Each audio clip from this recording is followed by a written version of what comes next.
सातारा जिल्ह्यातील दिवसभरातील top 10 news दिनांक 17 जानेवारी 2025. Powered by VP creation Satara. Advertisement marketing PR. प्रजासत्ताक दिनी मिळणार लाडक्या बहीण योजनेचा हप्ता. लाडक्या बहीण योजनेच्या महिला लाभार्थ्यांसाठी जानेवारी महिन्याचा हप्ता मिळण्याची तारीख 26 जानेवारी घोषित करण्यात आली आहे. राज्याच्या महिला व बालविकास मंत्री आदित्य तटकरे यांनी हे जाहीर केले आहे. कराड येथे महामार्गाच्या कामाची नितीन गडकरींकडे तक्रार. पुणे मंगळूर राष्ट्रीय महामार्ग 6 पदरीकरणाच्या कामामुळे सेवा रस्त्याची दुरवस्था झाली आहे. अनेक ठिकाणी अपघात प्रवण क्षेत्र निर्माण झाले आहे. रोजची वाहतूक कोंडी छोटी मोठ्या अपघात होऊन अनेक निष्पाप लोकांना जीव गमवावे लागले आहेत. दरम्यान संबंधित ठेकेदार कंपनीवर कारवाई करून महामार्गाच्या 6 पदरीकरणाचे काम दिलेल्या मुदतीत वेगाने पूर्ण करण्यासाठी आदेश द्यावेत अशा मागणीचे निवेदन उद्धव बाळासाहेब ठाकरे गटाचे उपजिल्हाप्रमुख नितीन काशीद यांनी केंद्रीय परिवहन मंत्री नितीन गडकरी यांना ईमेलद्वारे पाठवले आहे. कराड व पाटण तालुक्यातील शेती पंपांना वीज कनेक्शन मिळेना. 250हून अधिक शेतकरी वीज कनेक्शनच्या प्रतीक्षेत. वीज वितरण कंपनीकडून शेतकऱ्यांच्या शेती पंपांना मागणी करून ही वीज मिळत नसल्याने शेतकऱ्यांनी संताप व्यक्त केला आहे. कराड व पाटण तालुक्यातून सुमारे 250हून अधिक शेतकरी शेतपंपासाठी वीज कनेक्शनच्या प्रतीक्षेत आहेत. राज्य शासनाने शेतकऱ्यांना 3 ते 7.5 पाऊसपर्यंत वीज बिल माफी केली आहे, परंतु नव्याने मागणी केलेल्या शेतकऱ्यांना वर्षभरापासून शेतीपंपासाठी वीज कनेक्शन दिलेले नाहीत. कराड पाटण तालुक्यातील 250हून अधिक शेतकरी शेतीपंपाच्या कनेक्शनसाठी वीज वितरण कंपनी कार्यालयात हेलपाटे घालत आहेत. यंत्रणा केव्हा कार्यान्वित होणार हेही महावितरण कंपनी स्पष्ट करीत नाही.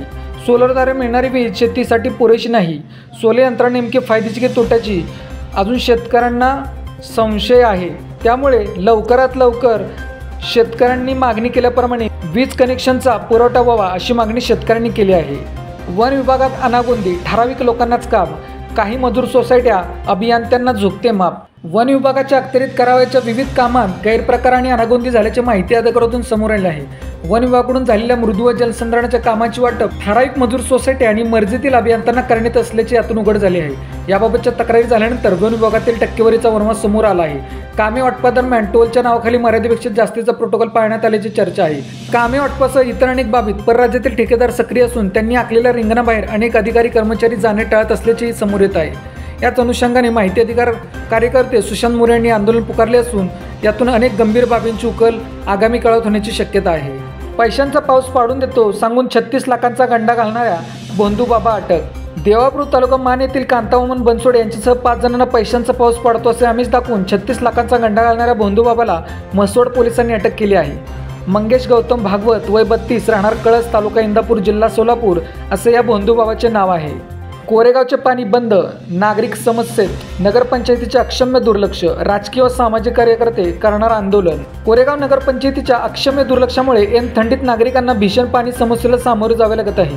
नव्याने उभारलेला जलशुद्धीकरण प्रकल्प काही महिन्यातच बंद पडला असून जागोजागी पाईपलाईन फुटण्याचे प्रकार सातत्याने घडत आहेत. या प्रकरणी मुख्याधिकाऱ्यांनी तत्काळ दखल घेऊन ठेकेदारावर कारवाई करावी, अन्यथा जन आंदोलन छेडले जाईल असा स्पष्ट इशारा राष्ट्रवादी काँग्रेस शरदचंद्र पवार पक्षाचे विद्यार्थी आघाडीचे विधानसभा मतदारसंघ अध्यक्ष प्रीतम बर्गे व सामाजिक कार्यकर्ते दिन सनस यांनी दिला आहे. भ्रष्टाचाराविरोधात आसू तालुका फलटण ग्रामस्थांचे जिल्हाधिकारी कार्यालयाबाहेर उपोषण. आसू तालुका फलटण येथील ग्रामस्थांनी विविध मागण्यांसंदर्भात जिल्हाधिकारी कार्यालयासमोर उपोषण सुरू केले आहे. आसू गावात ग्रामपंचायत दिलेल्या आराखड्याप्रमाणे संबंधित ठेकेदाराने काम केले नसून ग्रामविकास अधिकाऱ्यांना हाताशी धरून दलित वस्तीकडे जाणारे पाणी जाणीवपूर्वक दुसरीकडे वळवले आहे. त्यामुळे त्यांच्याविरुद्ध अनुसूचित जाती जमाती अत्याचार प्रतिबंधक कायद्याअंतर्गत गुन्हा नोंदवण्यात यावा. ग्रामपंचायत नळ कनेक्शनसाठी 4100 रुपये घेत आहे. या योजनेअंतर्गत मोफत नळ कनेक्शन देण्याबाबत शासनाचा आदेश असूनही संबंधित अधिकारी पैसे घेत असल्यामुळे त्यांच्यावर कायदेशीर करण्यात यावी. पाणी पुरवठा राबवत असताना खोदण्यात आलेल्या विहिरीतून निघालेला मुरुम संबंधित ठेकेदाराने ग्रामविकास अधिकारी व सरपंचांना हाताशी धरून त्याची विक्री केल्याने महसूल कायद्याअंतर्गत गुन्हा नोंद करावा यासह अन्य मागण्यासंदर्भात शुभर पवार यांच्यासह ग्रामस्थांनी उपोषण सुरू केले आहे. विलासपूर सातारा येथे डॉक्टर महिलेचे मंगळसूत्र हिसकावले. विलासपूर सातारा येथील अश्विनी कैलास विभूते यांच्या गळ्यातील मंगळसूत्र चोरट्याने हिसकावून नेल्याप्रकरणी शहर पोलीस ठाण्यात गुन्हा नोंदवण्यात आला आहे. डॉक्टर अश्विनी विभूते व त्यांची जाऊ ज्योती या मंगळवारी दिनांक 14 जानेवारी सायंकाळी 7:30च्या सुमारास हळदी कुंकाचा कार्यक्रम करून घरी निघाल्या होत्या. त्यावेळी मोटरसायकलवरून आलेल्या दोघांनी डॉक्टर विभूते यांच्या गळ्यातील 60,000 रुपये किमतीचे सोन्याचे मंगळसूत्र हिसकावून नेले. सातारा शहरात 2 दुचाकींची चोरी. सातारा शहरातून अज्ञात चोरट्यांनी 2 दुचाकींची चोरी केल्याची फिर्याद शाहूपुरी पोलीस ठाण्यात दाखल करण्यात आली आहे. दिनांक 11 ते 12 जानेवारी दरम्यान नवनाथ जगन्नाथ चव्हाण राहणार पॉवर हाऊस मंगळवारपेठ सातारा यांच्या बजाज पल्सर दुचाकीची आणि स्प्लेंडर मोटरसायकलची अज्ञात चोरट्याने चोरी केली.